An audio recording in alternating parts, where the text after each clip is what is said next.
Buck, you want to go fishing? You want to go fishing? Good morning, boys. You ready for some of this winter action? Just letting it fall.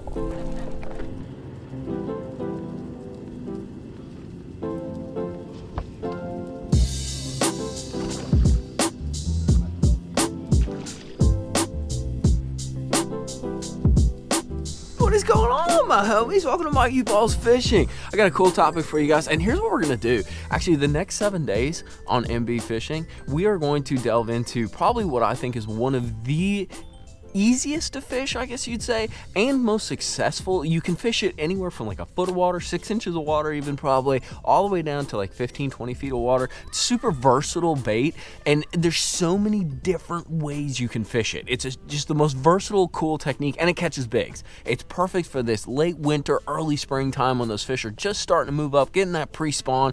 Lipless crankbaits or rattle traps, they're kind of called, just like Ziploc bags are all called Ziploc bags, even if they're not Ziploc bags. That's kind of like the brand. But I'm going to show you a couple ways that I fish a lipless crankbait this time of year when the water's cold, when the fish are a bit lethargic. You actually are going to be super surprised at some of the things that I do. Later on in the next video, what we're going to do is we're going to go through a couple traps that literally no one is talking about that catch some giant bass, and I'm going to explain exactly why, and we're going to go through them, what rods and reels, what line to throw them on, and all those kind of deets. But let's pack this thing up. We're going to put the old battle horse on the trailer and drag her on out and get to the lake.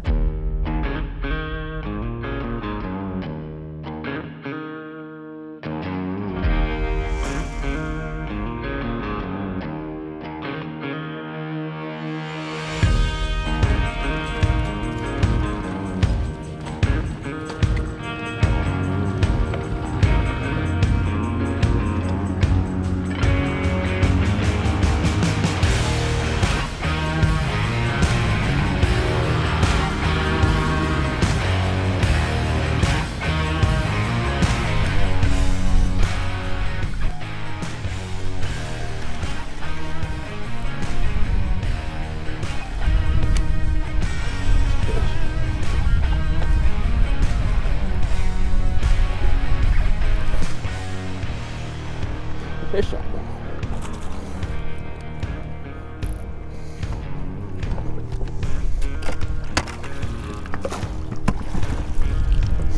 All right, came off a piece of grass and she ate the trap, boys. Nice way to start. Nice 3-pounder.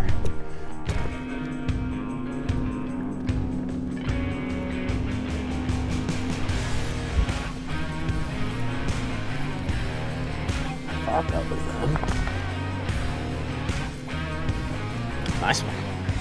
This is on the Thunderhawk, that silent trap, dude. I think I saw him on the active target before she ate it. Dude, and they crushed this thing. Look how she ate that thing, dude.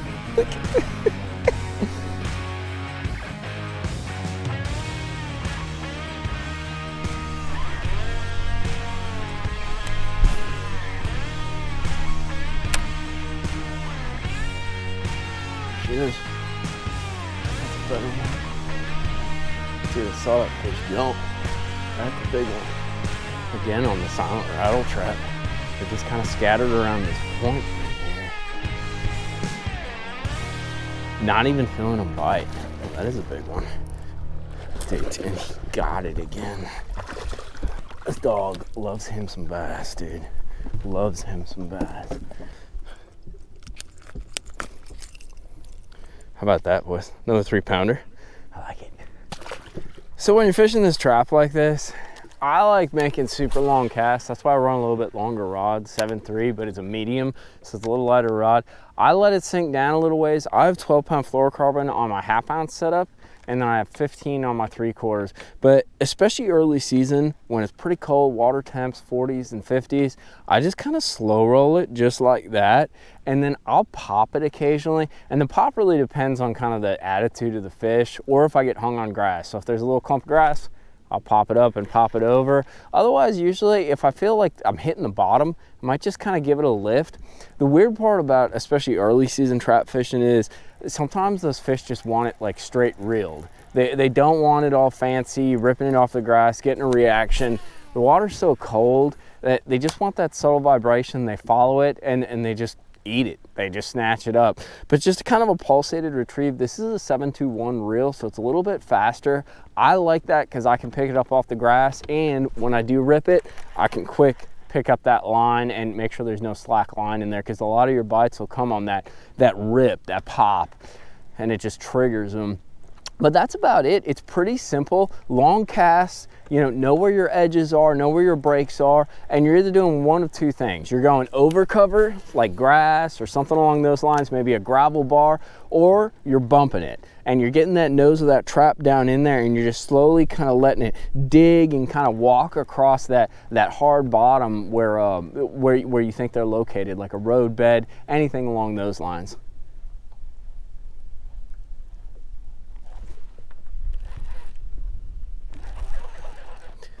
When you think they're there, you keep on casting to them. Down you go, up you go. Look up, Buck. It's another one hook joker there. And I knew that was gonna happen. That's right. I think there's a few there.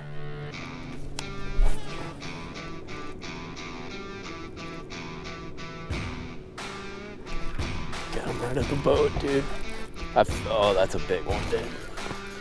I felt him eat it, dude. He hit it once, and then he freaking missed it. And so I popped it off the grass, and she came back and got it. Don't break off.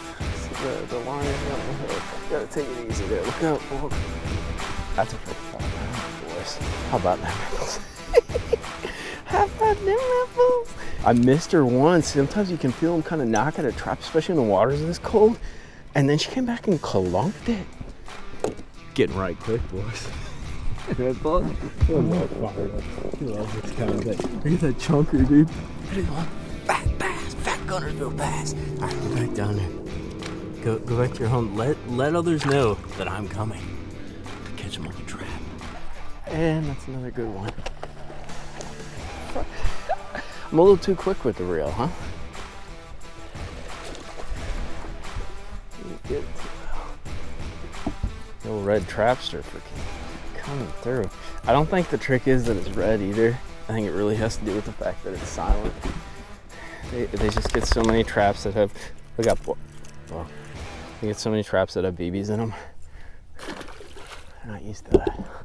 I love fishing a trap. Dude, like seriously, it is one of my favorite things to do. Maybe it's because we do it a lot in Florida, but it's such a versatile lure. You can fish it so shallow, you can fish it deep, you can fish it slow, and then you can also get that reaction bite. A lot like what you saw today is where, a lot of the fish we caught were kind of reeling, but some of them you jerk that thing up or pop it, and that quick movement with that tight wobble of the bait, because that's really what happens with these lipless crankbaits. The body is so thin that the vibration and the wobble is super tight, which is perfect for those cold water situations. We always talk about less action or tighter action when the water's cold, and that's exactly what we do with these baits. But here's what we're gonna do. I want you guys to tune in to our next video, because we're going to go even more in depth into lipless crankbaits. I'm going to tell you some specific colors, styles of baits, and I'm going to reveal 2 baits that I guarantee you probably haven't heard of that probably catch more bass than a rattle trap and a red eye combined. They're sneaky. And one more thing before we wrap up, I'm going to pop his video up right here in the corner,